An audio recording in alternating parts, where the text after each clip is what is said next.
যে না ফজলুর রহমান এসে বলছে জামাত ইসলাম ক্ষমতা আসলে সে বিষ খাইব। আচ্ছা, এখন আমি তাহলে বিষ খেতে মানা করবো।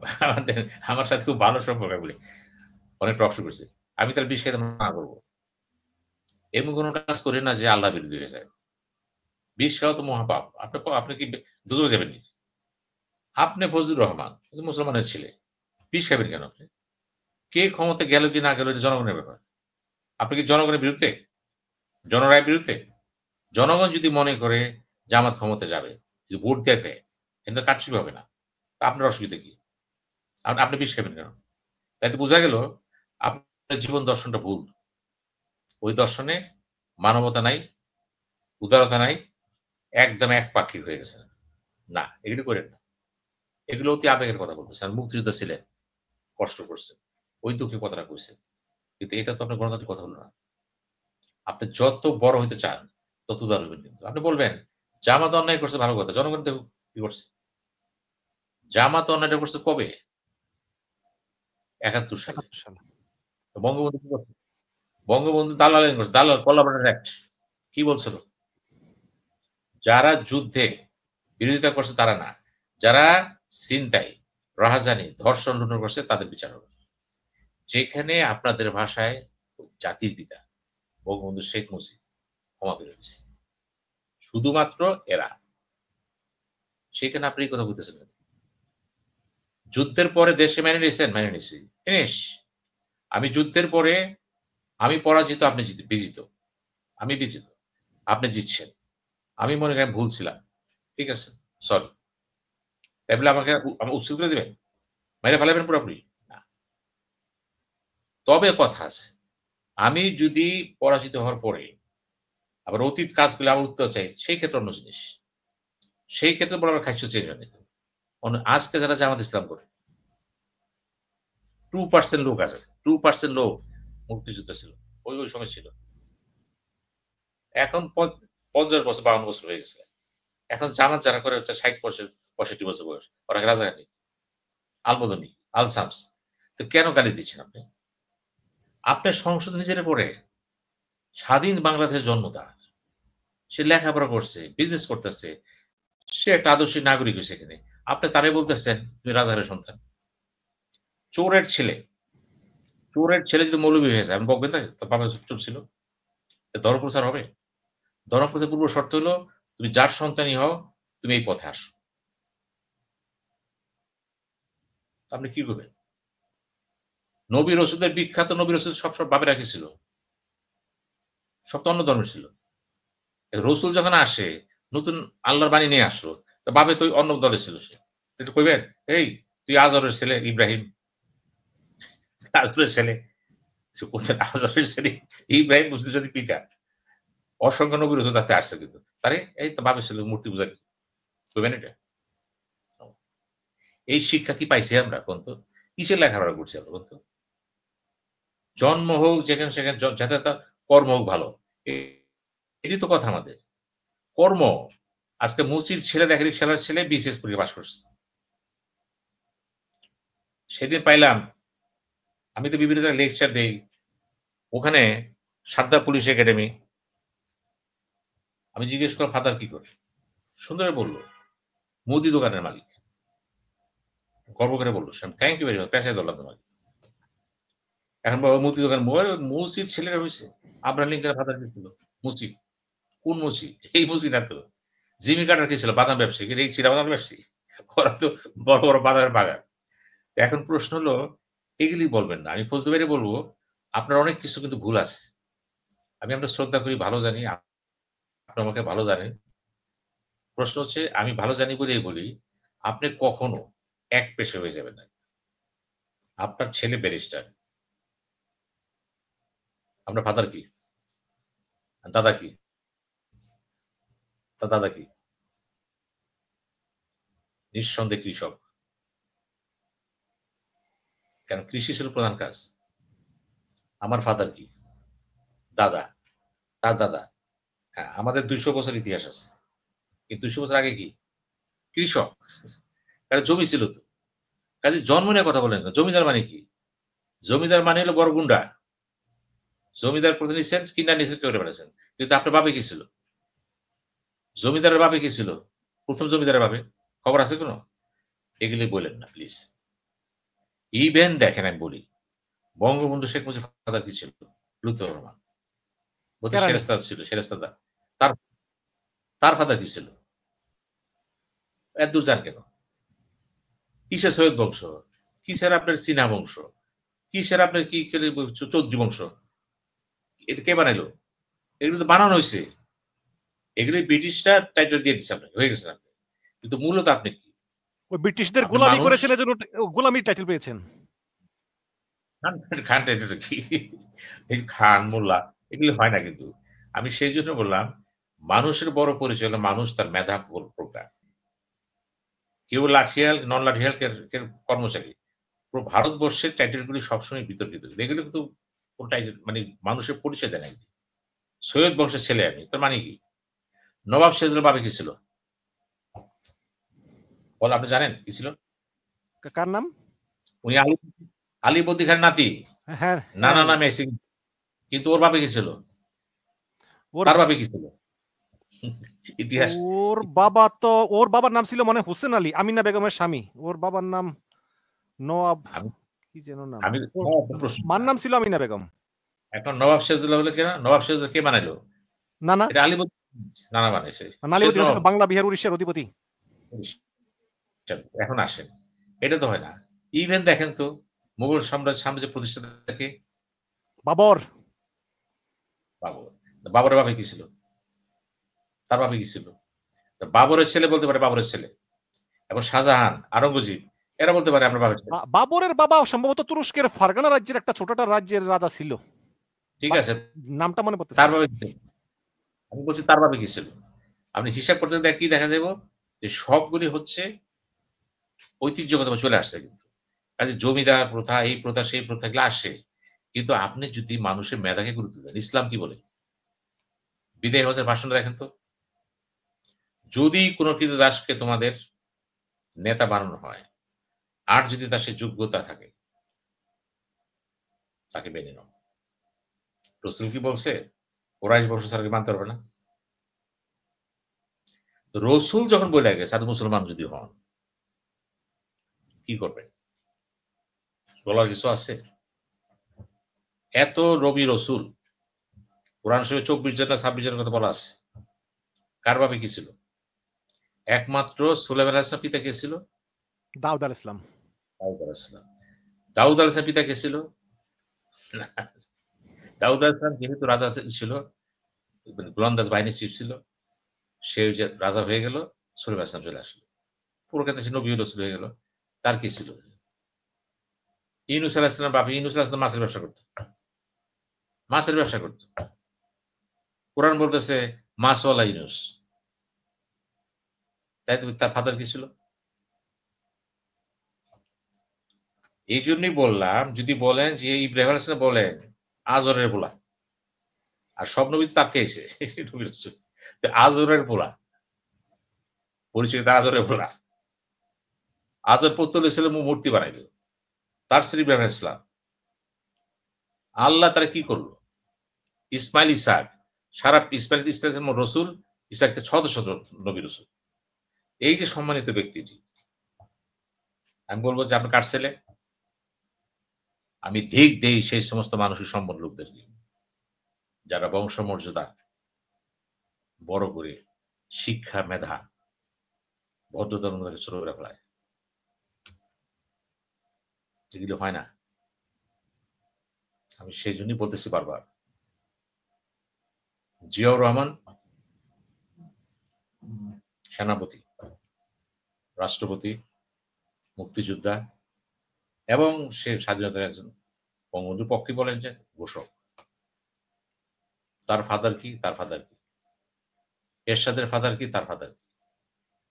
এরশাদ বড় হয়েছে তার গুণে, জিয়া বড় তার গুণে, শেখ মুজিব বড় তার গুণে। মাওলানা ভাসানী পিতা কি? বলবেন এই তার ছেলে তুই। ভাসানী তো বট গাছ সবাই। শেরে বাংলা কার ছেলে। হ্যাঁ, সোহরাওয়ার্দীর কথা বলতে পারেন। বিখ্যাত পরিবার। তার বাপ বাপ একই কথা হলো। যদি পরিবারের কথা বলে সোহরাওয়ার্দী পরিবার হচ্ছে উপমহাদেশের one of the best family. তো সে তো না। তো বলতেন তো ইন্দিরা গান্ধী বাপ কে? আসেন জওয়াহরলাল নেহেরু। নেহেরুর বাপ কে? মতিলাল নেহেরু। মতিলাল নেহেরুর বাপ কে? আগে অনেকে মনে করে ইন্দিরা গান্ধী গান্ধী পরিবারের লোক। ভুল। উনি ফিরোজ গান্ধীর ওয়াইফ। ফিরোজ গান্ধী কাশ্মীরের গান্ধী পরিবারের সন্তান। নট গান্ধী, আমাদের গান্ধী না। না এই মহাত্মা গান্ধীর সঙ্গে ইন্দিরা গান্ধীর সম্পর্ক কি? বা জওহরলাল নেহরু গান্ধীর সঙ্গে ইন্দিরা গান্ধীর সম্পর্ক কি? কোনো সম্পর্ক নাই। মহাত্মা গান্ধী ফিরোজ গান্ধীকে স্নেহ করত। সে তো কংগ্রেস করত। এবং সে সম্ভবত এমপি হয়েছিল একবার। ফিরোজ গান্ধী হলো গান্ধী পারস্যের ওই কাশ্মীরের গান্ধী পরিবার, ওখান থেকে আসছে সে। এবং কমলার নেহেরুর বউ ওয়াইফ কমলা, কমলা তাকে পছন্দ করত। এই কমলার পছন্দের কারণে ইন্দিরা পছন্দ করতো না। বিয়েটা সেই জন্য হয়েছে। ইন্দিরা গান্ধীর সম্পর্ক ছিল ব্যারিস্টার সিনহা বোম্বের। অনেক কথা আছে এখানে বুঝছেন? তো কাজেই এই যে বলেন যে মতিলাল নেহেরু, ও তো নেহেরুর পুরো নাম কি? নেহেরু পদ অর্থ কি? এই নেহেরু আসছে কই থেকে? ওই কাশ্মীর থেকে আসছে। আইসা কোথায় বাস করলো? এই দিল্লিতে। কোথায়? একটা খালের পাড়ে। খাল মানে কি? নেহার। এই নেহার থেকে নেহেরু হয়ে গেল। খালের পাড়ের বাসিন্দাকে বলা হয় নেহেরু। উনি গান্ধী কাশ্মীর থেকে বিচ্ছিন্ন হওয়ার জন্য এটা নিয়ে নিয়েছে। তো মূলত তিনি নেহেরু না। মতিলাল নেহেরু চাকরি করতেন ব্রিটিশদের। উনিও ভালো লয়ার ছিলেন। তার ছেলে আসলেন এখানে। কায়েদ আজম মোহাম্মদ আলী জিন্নাহর পিতাকে। ভালো করাচির বড়লোক ছিল তার পিতাকে খবর নেই। আমি সেই জন্যই বারবার বলতেছি দেখেন, আমরা কিন্তু বেশি দূরে যাব না। কিন্তু বড়, বড় মহানগরী কোথায় এসেছে? তারা পিতার দিকে তাকায় আসেনি তো। লেনিনের পিতাকে, মাও সেতুংয়ের পিতাকে। আপনাকে চিন্তা করলে তো হবে। জর্জ ওয়াশিংটনের পিতাকে। না। আব্রাহাম লিঙ্কনের পিতাকে। আপনি দেখেন তার কর্মটা কি? অ্যারিস্টটলের পিতাকে, প্লেটোর পিতাকে। আমি পিতা খুঁজবো? না। আমরা খুঁজবো ব্যক্তিকে নিজের গুণে আলোকিত হয়েছেন। নজরুলকে, নজরুলের পিতা কি? নজরুল তো অন্যরকম জিনিস। আমি সেই জন্যই বলতেছি যে এত বড়, বড় টাইটেল দিয়েন না। আমাদের মাওলানা সাহেবরা দেখি এত বড় নাম লেখে, টায়ার্ড হয়ে যায় নামের পরে। কেন? সিম্পল আপনি কে? এটিই বলেন না। অনেক ডিগ্রি নিয়েছেন। ডিগ্রিতে কি করবেন? পেটটা খেবেন? ডিগ্রি কিচ্ছু হবে না যদি নিজে মানুষ না হন। নিজেরা না চিনেন, সমাজকে না চিনেন, রাষ্ট্রকে না চিনেন এবং আপনাকে সৃষ্টি করেছে তাকে যদি না চিনেন। কি দাম আছে আপনার? এই যে ভূমিকম্পটা হয়ে গেল দেখেন তো। এই যে ভূমিকম্প হয়ে গেল, আবার বিকাল হয়েছে দেখো ২ টা। টের পাইছি অল্প। আমি তো ছিলাম বাথরুম গোসল করতেছিলাম। আমি দেখি আমার শরীর কাঁপতাছে। ঘটনা কি? আমার কিছু হয়ে গেল আবার? দেখি সাথে, সাথে বেসিনে পানি কাঁপতেছে। দরজা কাঁপতেছে বুঝে ফেলাইছি। ভূমিকম্প হয়ে গেল। মাত্র ২৬ সেকেন্ড। 5.7 ২৬ সেকেন্ড 5.7 রেক্টার স্কেল যদি এটা ১ মিনিট হইতো। ৬ তে যদি যায়, বিশেষজ্ঞরা বলতেছেন ঢাকা সম্পূর্ণ ভূমিকম্প প্রবণ এলাকা। ভূমিকম্প হওয়াটা এখানে মানে অতি মানে ওভার হয়ে গেছে। ১০০ বছর আগে হয়েছিল। এই যে জীবন টের পাননি? মর্যাদা, নেতা, পণ্ডিত, বিজ্ঞ, বংশমর্যাদা। Death levels to all. মৃত্যু সবাইকে সমান করে দেয়। শিক্ষা নেন। আইনস্টাইনের ফাদার কি ছিল? নিউটনের ফাদার কি ছিল? কত ভগবান। এরপরও কইবেন যে বংশমর্যাদা সব। বিসিএস পরীক্ষায়, সিএসসি পরীক্ষায়, সিএসএস করে পাকিস্তানে আগে দেখা হইতো কার ছেলে, কোন বংশ। বাংলাদেশ কিন্তু আল্লাহর রহমতে কিন্তু উঠেছে। গণতান্ত্রিক দেশ তো। মুক্তিযুদ্ধ কিন্তু তার সেটা। পেপারে দেখেন না মাঝে, মাঝে? সারা জীবন কি করে বাপের রিক্সা চালায়? মেয়ে হয়ে গেছে পুলিশের এএসপি। শিক্ষা হয় না তো।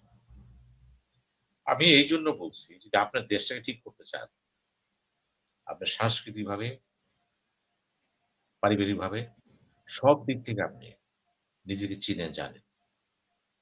তারপরে কথা বলেন। রাজনীতি সবাই করবেন না প্লিজ। রাজনীতি সেই করবেন, রাজনীতি বুঝেন। রাজনীতি হচ্ছে পৃথিবীর সবচেয়ে কঠিন সাবজেক্ট। কারণ এখানে পরীক্ষা এত বেশি, আত্মত্যাগ এত বেশি, চিন্তা করতে পারবেন না। আপনি বিসিএস পরীক্ষাতে ম্যাজিস্ট্রেট হতে পারেন, লেখনা দাস। পুলিশ হয়ে যেতে পারেন, ফরেস্ট হয়ে যেতে পারেন। বিজনেস করে টাকা কামাইতে পারেন। রাজনীতিবিদ হইতে হলে আপনাকে আত্মত্যাগ, মানুষের সেবা, দেশকে চিনা, ভূ-রাজনীতি বুঝা, বিশ্ব রাজনীতি বুঝা। বিরাট ব্যাপার এটা। এটা একটা মহৎ কাজ তো। এই কাজে সবাই আইসেন না প্লিজ। আপনারা আসার কারণে কি হইছে জানেন? রাজনীতি না বুঝে আইছেন কেন? পয়সা কামানোর জন্য। পাতি নেতা হওয়ার জন্য। আপনাকে ধিক, ধিক, ধিক, ধিক। এই সাবজেক্টটা ছেড়ে দেন তাদের উপরে। ওই যে সুভাষের চিন্তা করেন না, সুভাষ কি বলছিল? এরা তো নেতা, নেতৃত্ব সৃষ্টি হয়েছে। বাংলাদেশকে যদি আপনি কলুষিত মুক্ত চান, পৃথিবীর কোন শক্তি জিততে পারবে না। আপনার তো মেধা আছে কিন্তু বাংলাদেশে। রাজনীতি হলো বাংলাদেশের সীমিত লোকের জন্য। যারা জেনে শুনে দায়িত্ব নিবে। আত্মত্যাগের, আত্মশিক্ষার, সমাজকে চিনার এবং মানুষ উপকার করার। দেশে যে মেম্বার পার্লামেন্ট হবে তারা দেশ চালাবে। শুধুমাত্র অন বিহাফ অফ স্রষ্টা। ওইভাবে করতে নেন। বিচারপতিরা বিচার করে ইসলাম বলছে এবং আল্লাহ নিজেও বলছে। বিচারক যখন ন্যায় বিচার করে তখন আমি ইচ্ছা। আর অন্যায় করলে কি হয়? পুষ্পায়তা। রাজনীতিবিদরা যখন দেশের চিন্তা করবে, সত্যের নেতা করবে, তখন সে দেশের গর্ব। আর উল্টাটা যখন করবে, তখন সে শয়তানের সহচর। আমরা এটা হইতে চাই না। আমি অনেক কথা বলি টেলিভিশনে মাঝে, মাঝে আইসা। আপনার সাথেও বলি। ভালো লাগে মন খুলে কথা বলতে পারতেছি। কিন্তু আমাদের তো সেই জিনিসটা নাই। হারায় যাচ্ছে তো। আমি জানি না কতদিন বাঁচবো আর। একদিন দেখবেন ভূমিকম্প হয়ে গেছে ৬-৭ যেয়ে পড়ছে। ঢাকা সিটির অর্ধেকই নেই। কি হবে এই সম্পদ দিয়ে? অবৈধ পয়সা দিয়ে? আমি শেষ কথা বলে দিই। আমি সেদিন গেছিলাম একজন কমিশনারের এখানে। উনি ট্যাক্সেস কাস্টমস কমিশনার। তো তার সাথে কথা বলার পরে আমি ১ম দিন আমি একটু বেসামাল হয়ে গেলাম।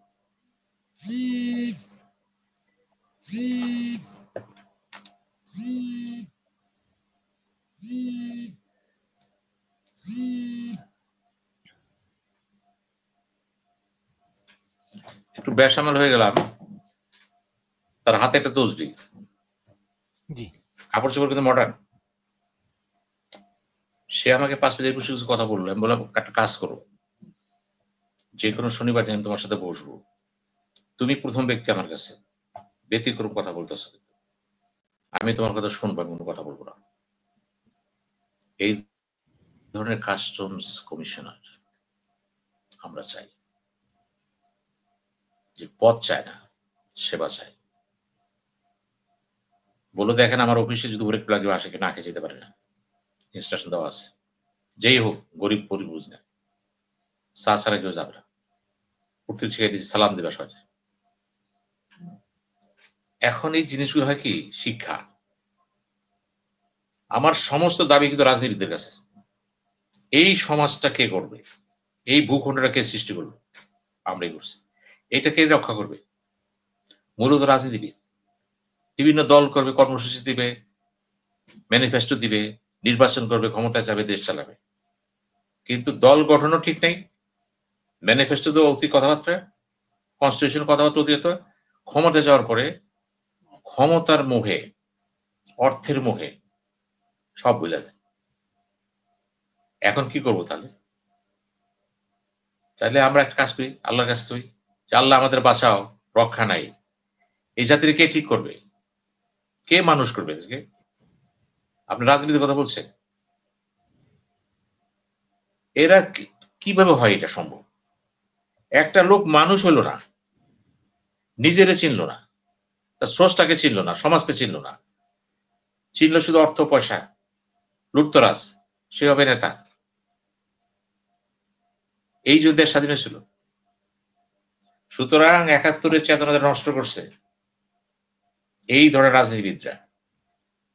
কনস্টিটিউশন দর্শন করছে এরা,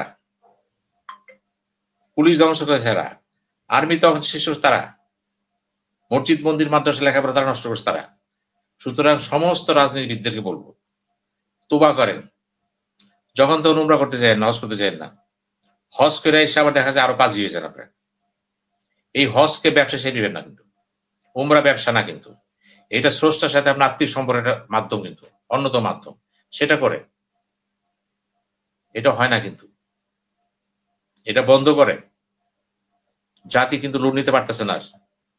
কেন আমাদের দরকার হবে এই ক্যাটের গভর্নমেন্ট? কেন ইন্টারভিউ দরকার হবে? কেন গণঅভ্যুত্থান দরকার হবে? এই জন্যই দরকার হবে আপনারা এখনো নেতা হইতে পারেন, কারণ আপনারা মানুষ হইতে পারেন, অধিকাংশ অমানুষ হয়ে গেছে। এই অমানুষের পর্যায়ে থেকে যদি বাঁচতে চাই আমরা, আমাদের কাছে একটাই দাবি হবে কিন্তু, হে রাজনীতিবিদরা, রাজনীতির অর্থ বুঝে রাজনীতি করো। সবাই রাজনীতি আসবা না, যারা আসবা তার দেওয়ার মানসিকতা আসে, নেওয়ার মানুষ আইসো না কিন্তু। আর নেওয়ার মানুষ আইলে অন্য ব্যবসা করো, না হলে এই কালো গেছে যে ধর্মই করো না কেন, পরকাল তোমাদের জন্য নির্ঘাত দোজখের নরক অপেক্ষা করতেছে। ধন্যবাদ।